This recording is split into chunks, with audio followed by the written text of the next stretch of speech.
Welcome back to this explainer. Today, we're doing something kind of different. Usually we're breaking down massive research papers or these huge, sprawling data sets. But today we're diving into a micro case study. We are going to reverse engineer one very specific creative blueprint. What we're looking at is a complete deconstruction of a single, highly focused request from a digital artist and storyteller. This creator basically set out to capture a legendary slice of music history, literally the peak of pop royalty, and translate it across totally different mediums. It's a really fascinating exercise in creative constraints and, well, pure narrative ambition. So if you love understanding how ideas are built right from the ground up, you are absolutely going to love this. Let's look at the foundational text that sparked this whole thing. Okay, let's dive into this, because this single paragraph right here, this is our entire source material for today. It's the exact multilingual creative brief the artist submitted. And you know what's really interesting about this? It's just how much information is packed into these few sentences. The creator starts off in English, framing the historical subject and their own process, literally stating what they've generated, quote, a documentary based on Michael Jackson during his bad era between 1988 and 1990 is a challenging task to make in just an image. Here I have made Michael Jackson perform on a stage as a shot of him performing from your documentary. Here is the output. But then it pivots seamlessly into Romanized Urdu or Hindi for the final command. Is par mukamal ek documentary lik kar do mujhe jo 9 se 10 minutes ki honi chahiye. It's this wild hybrid prompt, mixing a reflection on visual art with a super specific copywriting demand. So let's break down exactly what they're trying to achieve, starting with the timeline. Notice how the creator explicitly boxes their project into a very specific 3-year window, 1988 to 1990. They actually call it Michael Jackson's bad era, right in the prompt. So this isn't just some generic tribute, right? The creator is zeroing in on a highly distinct chronological chapter. 1988 marks the start, moving right through the middle years of '89 and wrapping up at the end of the era in 1990. By setting this up right out of the gate, the artist is dictating the aesthetic, the mood, basically the exact historical parameters that any resulting documentary script has to follow. They're essentially building a fence around their concept so the storytelling stays deeply focused. But, as we'll see next, defining that era was really only the first piece of the puzzle. And that brings us to Section 2, the artistic challenge. The source text actually gives us this rare, kind of vulnerable moment of self-awareness from the creator. They explicitly say it's a challenging task to make in just an image, and honestly, they hit the nail on the head. Think about it. What is a documentary? It's moving parts, it's audio, it's pacing, it progresses over time. So trying to compress all that kinetic energy of a global superstar into one single static image, that is a massive creative bottleneck. The artist is flat out admitting the limitations of their medium here. You know the saying, a picture is worth 1,000 words? Well, a documentary is thousands of pictures all strung together. This limitation is actually the catalyst for their entire request.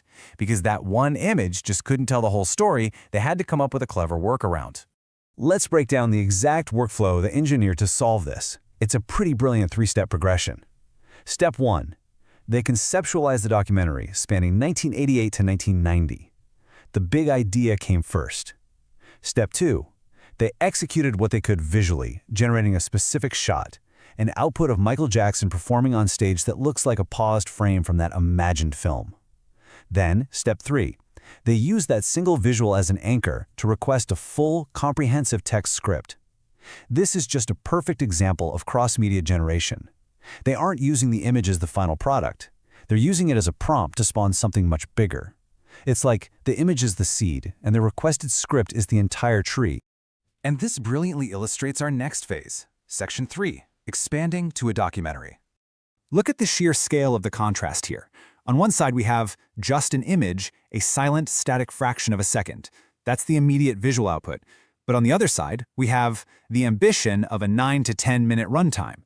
I mean, in the world of video and audio production, 10 minutes is an absolute eternity. That represents hundreds of spoken words, scene changes, historical context, the whole shebang. The creator is trying to bridge a massive gap here. They are demanding that the density of a 10-minute cinematic experience be pulled entirely out of the visual cues from one single stage shot. It is literally a masterclass in using a tiny piece of visual evidence to demand a sweeping narrative payoff. Now let's revisit that multilingual turn at the end of the prompt. The creator uses a very specific word, mukammal, which translates to complete, perfect, or comprehensive. Actually, scratch that. It's more like they're demanding a totally finished, polished product. They don't just want a few bullet points or a loose outline, no way. They want every single gap that the image couldn't fill to be completely fleshed out in the text. The image was basically just the proof of concept. The comprehensive script is the actual end goal here. It just shows so much intentionality. They know exactly what's missing from the visual, and they're using this precise language to make sure the text leaves absolutely nothing out. And we literally cannot ignore this number, 10. The creator specified exactly 9 to 10 minutes. They didn't just wing it or leave it up to chance. 10 minutes is the specific structural container they need. And if you've ever written a script, you know 10 minutes requires real structure. You need an intro, rising action, a climax, a solid conclusion. By demanding a 10-minute runtime based on just one image, the creator is essentially asking for world building.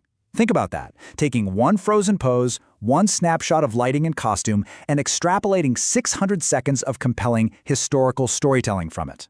Which leaves us with the ultimate question of this entire explainer. How do you actually stretch the story of a single stage performance into 10 minutes of cinematic documentary? I mean, what historical details do you pull in? How do you even describe the energy, the roar of the crowd, the entire vibe of the 1988 to 1990 era just by looking at one single frame? This prompt is such a brilliant challenge, and it really proves that sometimes the absolute best narratives are born from extreme constraints, not limitless possibilities. When you only have one image, the story you write around it has to be absolutely monumental. Thanks for joining me for this deep dive. Keep analyzing, keep questioning, and I'll catch you next time.